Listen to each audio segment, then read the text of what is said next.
जो तो गरीबों की मदद के लिए आजाद चौक में जो हादसा हुआ था, आपने मदद की, ये करीब ये तीसरा हादसा है शहर के अंदर, तो क्या देंगे सवाल? अब ये आग लग जाना या किसी वजह से कुदरती आफात की वजह से कोई नुकसान होना, ये तो अल्लाह की जानिब से है।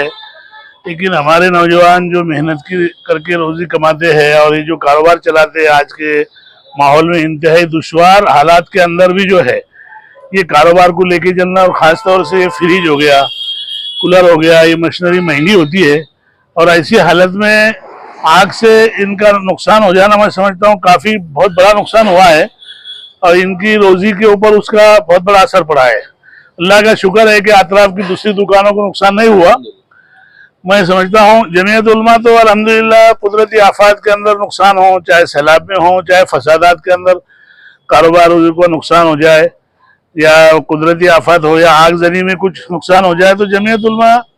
उसके लिए हर वक्त मुसलमानों के लिए, बच्चों के लिए खड़े होती है अल्हम्दुलिल्लाह। औरंगाबाद के आप लोगों ने देखा है, इससे पहले शहर में जो फसाद हुआ था, शाहगंज में भी अल्हम्दुलिल्लाह 60 दुकानों के लिए जो है, जो फसादियों ने, आतंकवादियों ने, शरपसंदों ने जो कारोबार को नुकसान पहुंचाया था, जमीयत उलमा ने उसको बढ़ चढ़ कर हिस्सा लिया और उसमें जो है उनकी मदद की और अल्हम्दुलिल्लाह वो कारोबार जारी हुआ, उनकी रोजी रोटी का मामला। उसी तरह से आज़ाद चौक पर जो है अभी रमजान में हाल ही में जो नुकसान हुआ वो बहुत बड़ा नुकसान था, 16-17 दुकानों का, फर्नीचर की दुकानें थी। उसी तरह अभी आज जो है यहाँ पर सेंट्रल नाका में है भी हाल के सामने आजिम भाई और दूसरे साथी इजाज भाई का, इनका जो है ये नुकसान हुआ है। जमीयत उलमा पे हम लोग इसके बारे में बैठ के मशवरा करेंगे और इसकी तफसील इंशाअल्लाह जमीयत उलमा महाराष्ट्र हमारे सदर मोहतरम हजरत मौलाना हलीमुल्लाह साहब कासमी के जो है उनके सामने ये बात को रखेंगे। आजिम भाई और उनका नाम क्या है? इलियास भाई। सर क्या कहेंगे, इससे पहले भी बहुत सारे हादसे औरंगाबाद शहर में जमीयत उलमा हर जगह मदद के लिए आई,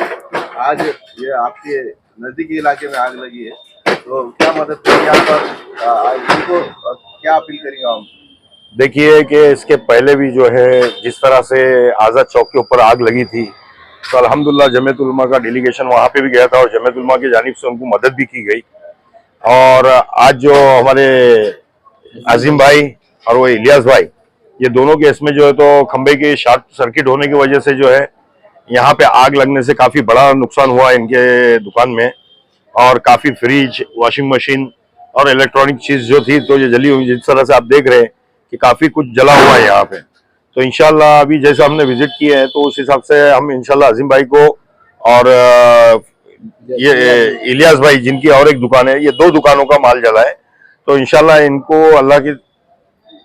चाहा तो हम हमारी बात रख के जमीयत उलमा की जानिब से जो है, एक मिनट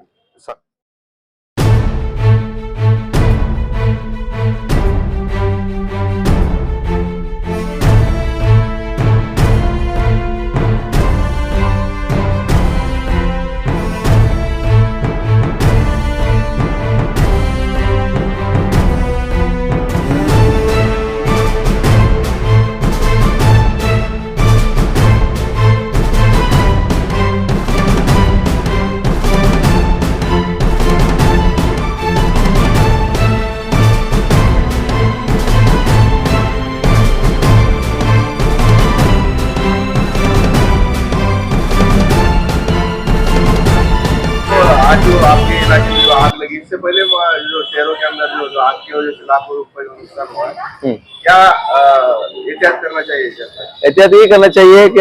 अपने वायर जो है और जो एमएससीबी की वायरिंग है वो एक बार परफेक्टली चेक करना चाहिए ताकि उसमें शॉर्ट सर्किट ना हो, और एक्सप्लोजिव कोई भी चीज हो तो उसको थोड़ा एहतियात से रखना चाहिए। बाकी यहाँ के महल्ले वाले जिम्मेदार जितने भी थे उन्होंने और फायर ब्रिगेड के अमला ने बहुत अच्छा से काम किया, और इंस्टेंट फोन जाते ही फायर ब्रिगेड की पूरी गाड़ियां, म्युनिसिपल कॉर्पोरेशन की हेल्थ डिपार्टमेंट की गाड़ी और हमारे महल्ले की साकिनों ने बहुत ही मेहनत करके आग को काबू करने में कोशिश की। अब मुस्लिम इलाके में देखा जा रहा है कि बहुत सारी जगह जो है तो गाड़ियां ले जाने की वजह से भी आग लग रही है, तो आवाम को क्या अपील करेंगे? आवाम को अपील करेंगे जो रोड वाइंडिंग चल रही है, जो रोडों पे अतिक्रमण है, वो अपना अपना हाथ से खुद निकाल ले, ताकि ऐसी कोई बड़ी आफत या कोई परेशानी आई तो उस दरमियान कॉर्पोरेशन को या अमले को मदद करने के लिए अपने को जगह मिले। ये जो महावितरण की गलती की वजह से हुआ, इससे पहले भी आग लगी थी, इन्होंने कंप्लेन भी किया ऐसा कहा जा रहा है, पर महावितरण के कर्मचारी जो है तो दुरुस्त नहीं कर रहे, क्या हुआ? उनको हमने लेखी में शिकायत दी है, डिप्टी इंजीनियर मालदोर साहब को हम शिकायत करेंगे, जो एग्जीक्यूटिव साहब है, कि जो हमारे एरिया की जो कमर्शियल लाइन्स है उनको एक बार वापस से दुरुस्त करे और ऐसी दुर्घटना वापस से ना हो तो उनको मैं एक पत्र देंगे। लगी हुई आज ये तुम्हारे इलाके के अंदर क्या वजह से आग लगने ये की? जो हमारा इलाका है, ये इलाके का नाम जो है तो जसवंतपुरा है। ये जो है सेंटर नाका रोड वीआईपी फंक्शन हॉल के सामने है, ठीक है, जो कि हमारे पड़ोस में आग लगी थी। ये आग लगने की सही वजह जो है तो ये जो तार है ना, शॉर्ट सर्किट तार, एमएससीबी के लापरवाही की वजह से ये आग लगी है, बस इसका सही रीज़न वही है। और इसके अंदर जो है तो हम लोगों का तो जान और माल का भी नुकसान हो रहा था, लेकिन अल्लाह का इतना बड़ा शुक्र हुआ कि हमको जो है तो दूसरा एक एग्जिट रास्ता है जहाँ से हमारी फैमिली वगैरह वहाँ से हम लोग निकाल चुके, जिसमें हमारे छोटे छोटे बच्चे थे, घर के लेडीज़ वगैरह थे और जो है तो हम लोग थे, सब जेंट्स लोग। इससे पहले भी छावनी में जो हादसा हुआ था, देखे आपने, शॉर्ट सर्किट की वजह से हुआ था। कहीं ना कहीं ये इलाके में बहुत सारे लोग घर इसके अंदर जैद में आए हुए थे, क्या उस टाइम इंतजाम था यहाँ पे? सर यहाँ पर इंतज़ाम तो उस टाइम पे कोई चीज़ का नहीं था, जैसे कि, लेकिन आप जो है तो छावनी की बात कर रहे हैं, हम आपको अभी रिसेंट 2 महीने पहले की बात बता रहे। यहाँ पर 2-3 महीने पहले भी आग लगी थी, एक नहीं 2 बार आग लगी थी, लेकिन वो आग छोटी होने के कारण से हम लोगों ने यहाँ पर बुझा दिए थे। आज की आग जो लगी थी ये काफ़ी बड़ी लगी थी, लेकिन इतना अच्छी बात है, शुक्रगुजार है हम फायर ब्रिगेड का कि जो fire brigade on the time I है, वो विदिन टाइम पे पहुंची हो। अगर वो टाइम पे नहीं आती तो ना जाने यहाँ का भी हादसा कुछ और रहता। कितना नुकसान हुआ आपका? हमारा तो यहाँ पर जो है तो 2 मोटरसाइकिल का नुकसान हुआ जो कंपाउंड के अंदर था, बाकी तो ये नॉर्मल तो नुकसान है जो लाइट वगैरह का है, वायर वगैरह का है, पाइप जो का है। बाजू में- और जो बाजू में नुकसान हुआ, लगभग बाजू में कम से कम 12 से 15 लाख रुपए का नुकसान हुआ होगा, जिसके अंदर फ्रिज की दुकान है, फर्नीचर की दुकान है। आपका नाम? जी मेरा नाम सुल्तान है, वैसे मेरे को बड़े भाई बोलते हैं सब।